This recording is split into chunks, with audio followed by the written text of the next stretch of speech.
Come and take a class at the Altar Academy. Alright everybody, welcome to another wonderful episode of Altar Academy. You may notice there is no guest for this episode, as the first Disney Lorcana World Championship is today. I have decided to do something very special, and we're going to walk through my experience playing in the World Class Cards double 5K triple deck tournaments, and go over how to ban and alter for those expected matchups.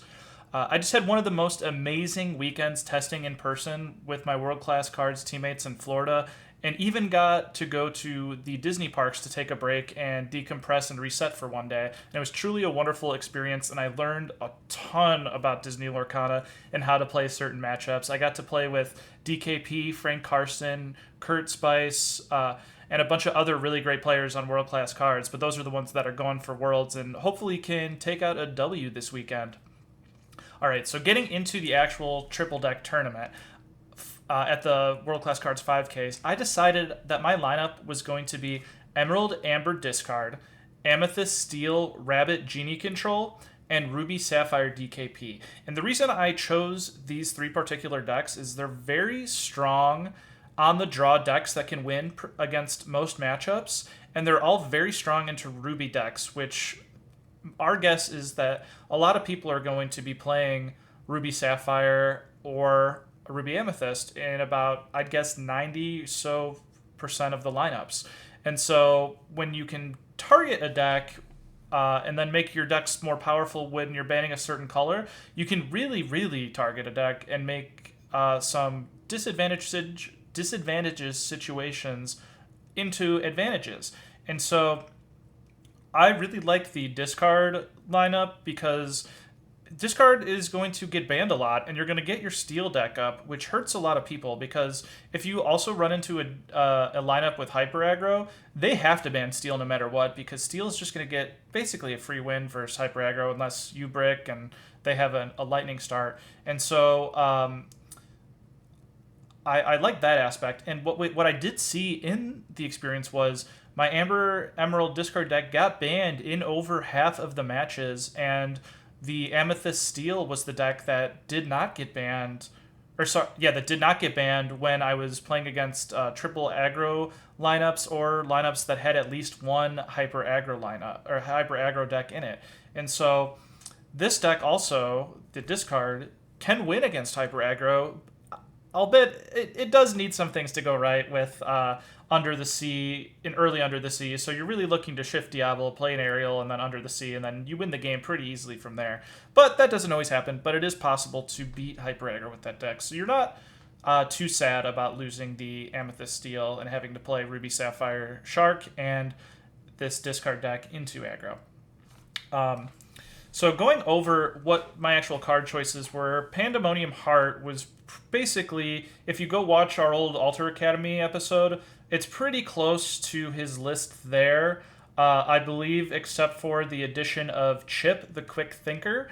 And so he is a pretty good body on a 4-drop, and this deck, its weaknesses is it doesn't have a lot of strength in its characters, so locations are tough, and having that 3 attack really helps trade into things much more efficiently. And so you do lose some value with Lucifer and Daisy of being able to Muse Loop bounce it. But usually when you're in a situation to be able to bounce your own Lucifer or Daisy, you're in a really good spot. And so you don't actually need that to come up that often. And so I think the 3 strength is much more impactful than that possibility of bouncing the Muses back. Or the Daisy and Lucifer back. And so, going into the Amethyst Steel deck. Now, this is the one that may look a bit different to you, because this is one that was crafted specifically with the thought that we are going to ban Steel for most of our matchups. And so with that, we find that Iago becomes a very strong card when Steel can't just ping it and take it out very easily. And so, along with that fact, we really like Peter Pan to give Iago a lot more power and ability to fight for the board. And then we have our 4 Zeuses. And so this is the thing that I really wanted to do because I did not want to lose to Shark decks with this deck. So DKP's list. And so when I have this many friends, this many rabbits, and this many genies, I'm going to have a singer for these 4 Zeuses, and I'm also going to be drawing a lot of cards and cycling and cycling and cycling. And so they are going to be prepared me and reset the board a lot, but I'm going to never run out of cards because of just how many bounce cards I have and how many rabbits and genies I have. And then they're never going to be able to set up a shark because I'm always going to have a Zeus. And so I never lost to a shark deck at the double 5Ks with this Amethyst Steel deck, and it did exactly what I wanted. Now, the one thing is this deck is a bit weak to Ruby Sapphire items. And so if you're expecting a lot of Ruby Sapphire items decks, it might not be the best to do this exact list. You might want to go lower to the ground and be more aggro-based. But this deck nicely also goes into Blurple, and that was a very popular lineup choice at these double 5Ks that I played in, and this deck just absolutely crushed Blurple. I believe I lost a lot of game ones to the Blurple lineup to either Emerald Steel or Amber Ruby. I ended up starting to ban the Amber Ruby because it was just beating me so bad, and I thought I'd have, hey, at least some chance versus the Emerald Steel. And so all those times I'd lose game 1 to the Amber Ruby or the Emerald Steel, and then I would have to 2-0 Blurple, and this deck won on the draw versus Blurple every time pretty easily. I don't think Blurple ever got past 10 lore, and it was just, I just had so many cards and so many answers, and the Iago just put in so much work, and then they obviously have to ink their Iagos because I can just take it out so easily with my strengths and Zeuses. And so that's kind of how I lined up on this style list. Also, it was very, very good into Emerald Amethyst because of just how many Diablo answers we have. And so we're going to easily take out their Diablo. And then once that's taken care of, we can kind of run the game. The one downside is if they play a Prince John on curve, we have no way to answer that in our deck. And so while we are drawing a lot of cards, if they just have the full amount of discard, that is how we are going to lose. And that is exactly how I lost my one game that I lost against Emerald Amethyst in that weekend. So going into the final deck of the lineup I chose is the DKP Special. And now the big difference here is I wanted to play Maleficent Dragon and slow down a little bit. I didn't expect a lot of triple aggro lineups. And so Maleficent is very good at bullying other Ruby decks because not only does it take out a big threat like Shark or Tamatoa, it also puts a 7/5 on board, which is hugely hard to deal with in this environment where we're playing a lot of small wiener characters with like 2 to 3 strength. And so that was one of the big items I have. And then I also have one Brawl, expecting to be able to beat the Diablo decks pretty easily with my lineup. And so I didn't have to go as hard on this list specifically because ideally I would try and get my Emerald Amethyst, or sorry, my Amethyst Steel deck into the Diablo deck, or my discard deck into the Diablo deck. And so we're all pretty fair into it, and so I kind of wanted to bully that Emerald Amethyst deck. We were a little worse into the discard version than the tempo. We could pretty much crush the tempo version with any of the decks in our lineup, but you could really adjust and make that matchup much better by adding more brawls to the deck and lowering the Super Goof count. But Super Goof is just very good in most matchups and never really terrible versus anything except those really heavy discard strategies. And so this deck actually overperformed what I thought it would do. It lost, I believe, 2 games the entire weekend, and that was to Amber Ruby Hyper Aggro while I was on the draw, and to Ruby Emerald while I was on the play, and that was the discard deck. It was reminiscent of a set 3 Prince John Emerald Steel aggro deck that was popular at the time. It's mostly Emerald cards, and then like Undermine and a couple heavy hitters of red or Ruby cards.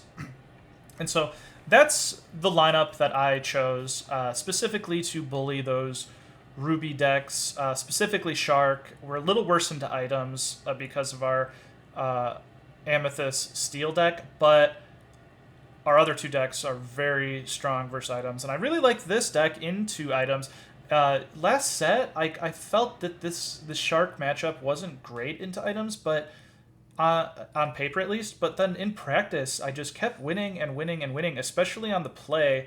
I'm not sure. I actually have lost a game on the play with Shark versus items. I have lost a few on the draw, as to be expected. But this deck has just been very strong because it has multiple ways to win against the Ruby Sapphire Items deck by just, especially on the play, where you can just go double McDuck early, and then if they don't have a Scrooge McDuck or a Maui, they're just toast right there in the spot. And then, surprisingly, this Maleficent Dragon is just very, very hard for the items deck to take out. And then if you can just get an early one on one of their Tamatoas or something, this thing is going to get like 4 to 6 lore and get some card advantage likely, because it's just out of that Sapphire Coil range. And so I liked that over having 2 Hades. And so let's get into how the format actually works, where I go and I show my lineup to my opponent. We get paired. They show me their lineup, and so the world's competitors are going to have 5 minutes. We had 10 minutes, but the world's competitors also get to see everybody's deck lists early, and so it's kind of a refresher when they get the deck list. We were going in new and fresh, and so we had an extra 5 minutes, which was still not a ton of time to figure out your whole strategy. But let's go over what I would do against the obvious lineup, where I sit down. Round 1, my opponent is on Ruby Sapphire Items, Emerald, Amethyst, discard, and Amber, Steel, Beyond the Horizon. And so I had to ban the Amber, Steel, Beyond the Horizon deck because my Amethyst Steel was not going to be banned in this matchup, and that would just not be good with all my Iagos and Peter Pans and such. So a lot of dead cards into that Amber Steel. And so my Shark is good into the items deck, and my Amethyst Steel is good into their discard deck. And so I felt that we should ban their Amber Steel. And so going off of that, my opponent thought that the best thing to do would be to ban my discard deck, because this gets almost a free win versus the Ruby Sapphire Items. And so unless the Ruby Sapphire Items gets off to a racing start and gets a ton of workshops out and has the Diablo answers, I'm going to easily take this one. And so he smartly got rid of this deck. And then the big thing is I won the die roll, so I get to pick my deck, which is going on the play first. And so he can either pick his Emerald Amethyst discard or his Ruby Sapphire Items. And so I thought he might pick his Ruby Sapphire Items because it is not bad on the draw, actually good on the draw versus my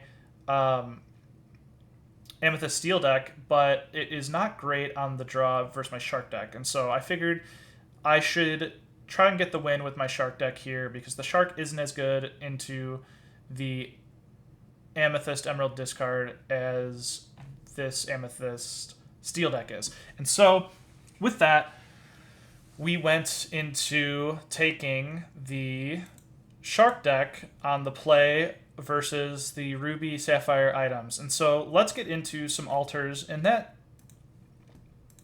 So I was on the play here, and so we are against items. And so what we're looking for against items in this triple deck format is we want to get this win. And so the important cards are going to be an early ramp, obviously. How far I'll go into an early Shark is very, very hard for the items deck to deal with. They cannot deal with Shark for a very long time. So that our game plan is going to be to go for that Shark or a couple McDuck Manors. And so this hand We do not have ramp. We do have How Far I'll Go, but if we keep How Far I'll Go and don't get ramp, we're going to get heavily punished. So this is a very easy altar where I could take like 3 seconds on this one and I just go rip it all, send it back.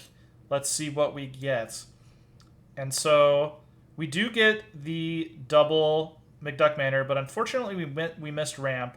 And so ideally we could draw it from the Popsicle or our turn 2, and we would be cooking, and then we just go Manor, and then hopefully draw into a Maui to take out his Scrooge McDuck. But if we don't draw that, it's not looking too good. You really, really do not want to miss ramp for this deck. It is super detrimental.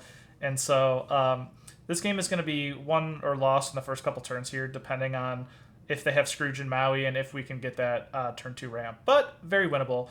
And so let's assume that we won this game and that now we have to switch to our purple steel deck, and then our opponent actually decides he wants to switch decks, and I think that's smart, to his Emerald Amethyst discard deck, and he wants to switch to that to be on the play because look how many answers I have to the Diablo. He wants to make sure he's on the play, get an extra draw off of that Diablo if he can, and just kind of bully me into submission before I can get going and develop a board.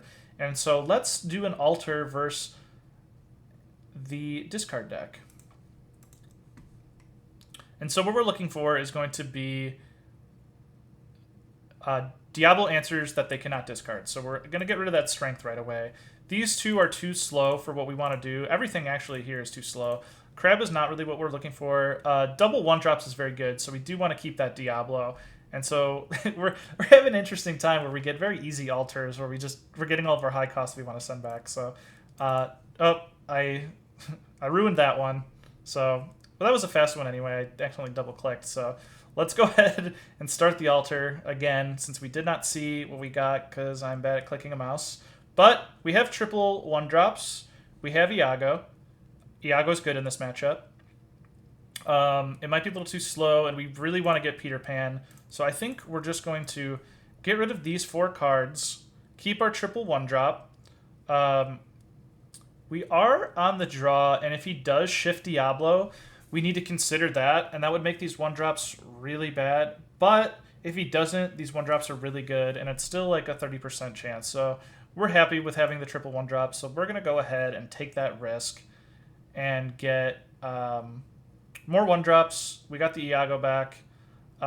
Worst case, turn 4, we can snipe the Diablo if this doesn't go away and we can't ink this. So, and then we have an else answer on turn 5, which is a little slow if they ship Diablo. So this hand is going to be very strong on the assumption that they do not shift Diablo. But if they do, we are in trubs.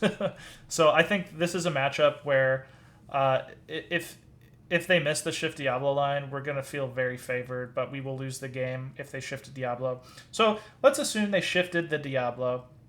Now we have to play our Amethyst Steel deck on the play versus that Ruby Sapphire item. Since he got his win with the discard, now he has to go with his deck that has not won yet, which is that Ruby Sapphire item. So let's go.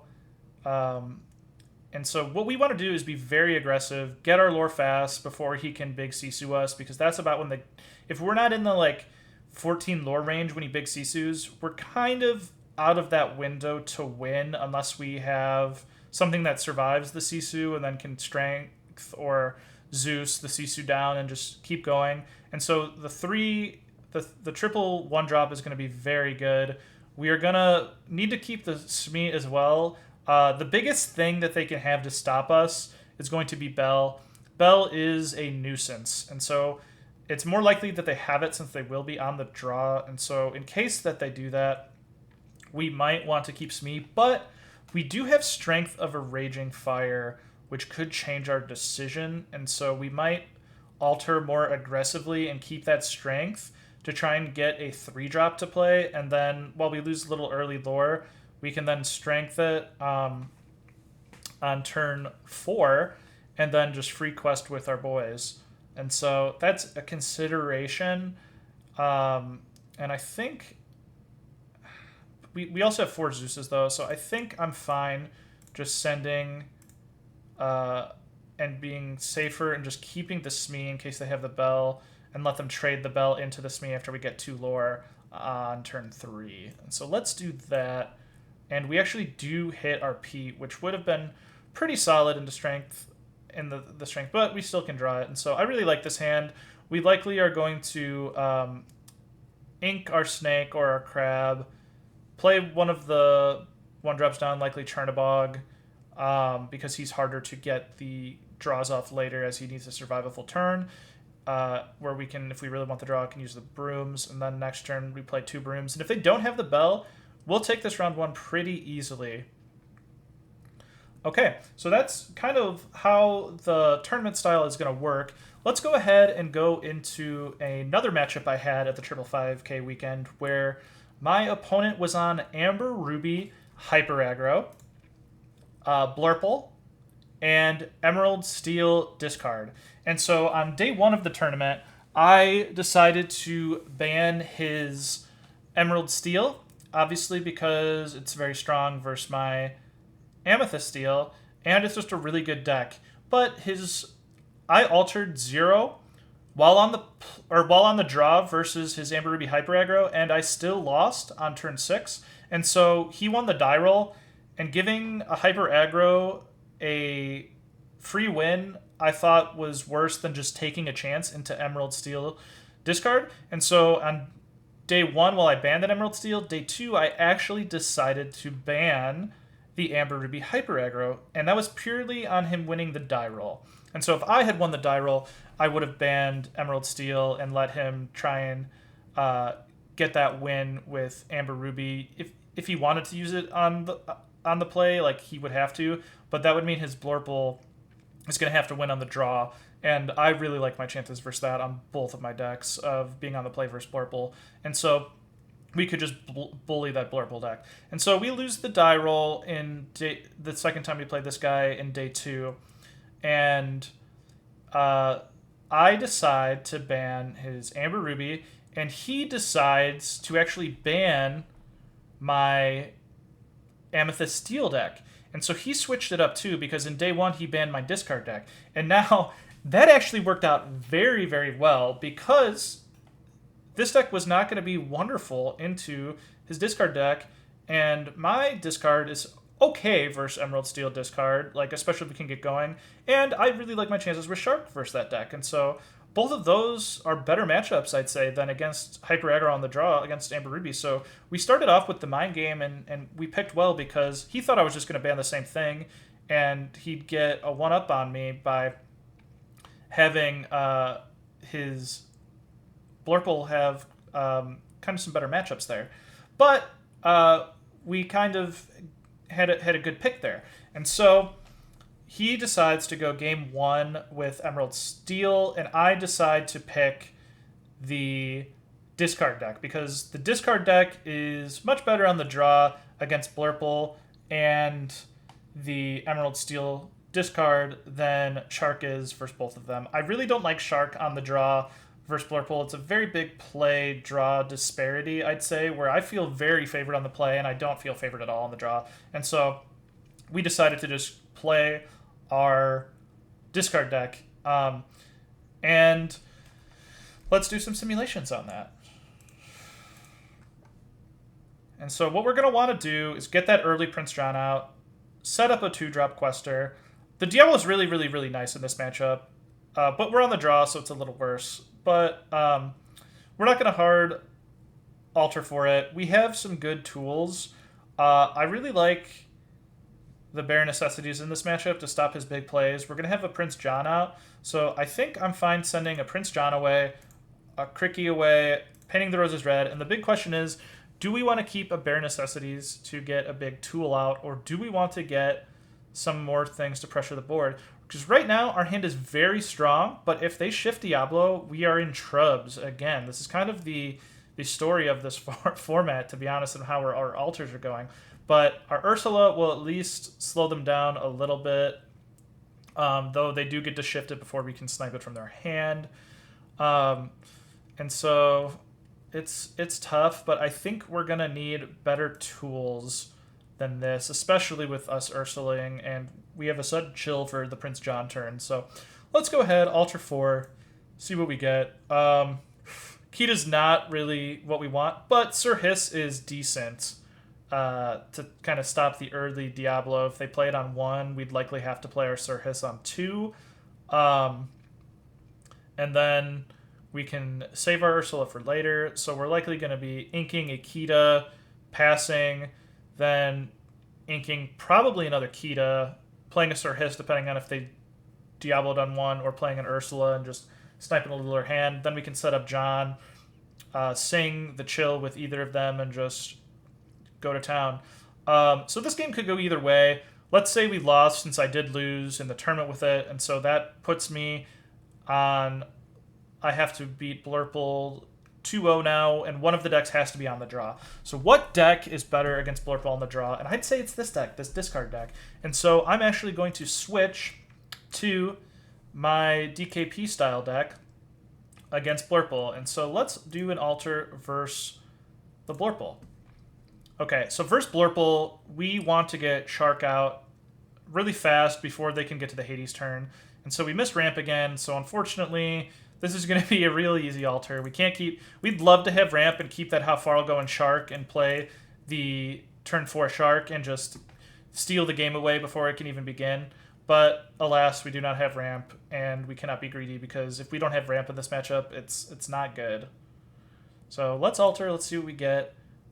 We miss ramp. Oh, no, we don't. We have Tipo. So this hand is really good. We have 2 pops already. We have 2 Tamatoas. The big thing is we do not have ink that we want to ink, because we want to keep these Tamatoas. They're so good in this matchup. We want to keep the 2 pops for these Tamatoas, and we want to have ink. And so we can't have it all. We're likely going to ink whatever we draw off the top and try and hold on tight to these Popsicles and Tamatoas. And so, but we're on the play, so we have to ink 1. So we're going to begrudgingly ink one of these Tamatoas, play a Popsicle, and from there... we have a very high chance of getting a couple good inks there for the next turn, but we're really not going to want to ink that second Tamatoa. There's some merit to consider inking 1 Popsicle, but having the 2 pops online is going to be way better than 2 Tamatoas going for 1. And so I'm definitely inking the Tamatoa. Then turn 2, we likely Tipo, ink the big Sisu. It's good in this matchup. It hits the genies and stuff, but we're just so far away. Turn 3, we hard cast the How Far I'll Go unless we get a Grammatala, and we would play the Grammatala on turn 3 because it can sing it, and it will not. There's not a single thing in the deck that can take it out. The one thing that we could be worried about though is they're playing a lot of bells now, and so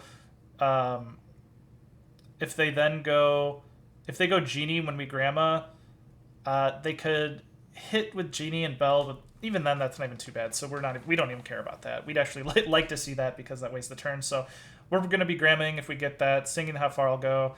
Unless we also draw Shark, we'd rather get the Shark out. And so I think this game is going to be easily won. And so then we can switch back and we can go to our discard deck, which is a pretty good matchup versus Blurple. Although we are on the draw, I still like its chances, especially if we can get going. They have a lot of answers to Diablo, but... they can't always do it. So we've got Prince John and You Have Forgotten Me, which is a very, very strong start. We've got Muses. We've got Diablo. We've got Cove. If we get a little Diablo here, we're really cooking. The Cove isn't going to stop a lot. It stops Peter Pan on the shift turn, but then it just stops Peter Pan for 1 turn. So I'd rather have 1 extra shot at getting the small Diablo than having it to protect against Peter Pan, because they're going to have another evasive character the next turn anyway, and so it might buy us an extra drop, but it's better to send it all back. There's some merit to keeping the Muses here, especially in the matchup, but I'm fine sending it back. If we can get a shift Diablo here, this game's pretty much over before the game begins, and so let's alter. Unfortunately, we get the wrong Diablo, so we're likely going to have to start by inking the Bruno. We really wanted to hit a 2-drop here because our hand's just really slow. So we likely ink the Bruno, draw another card, ideally a 2-drop. If we get Ursula, we're feeling real good. If they don't bell... If they bell us, that's fine, if they don't have friends. If they have friends, we're going to be kind of a rough spot. Our hand's just super slow, but we'll play our Prince John out. We'll play our You Have Forgotten Me.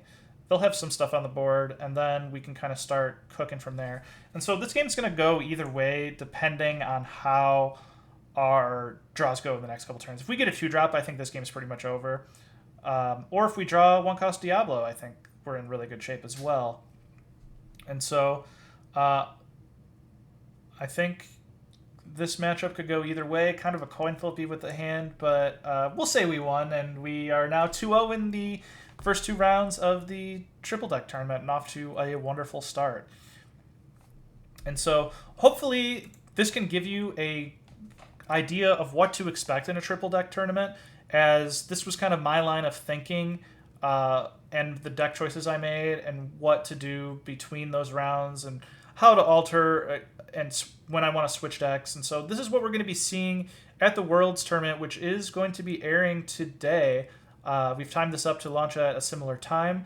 And so I hope you guys enjoyed this kind of deviation, and you've enjoyed the slideshow of pictures from my Florida trip going where the guest normally sits. I wanted to have something there for you guys.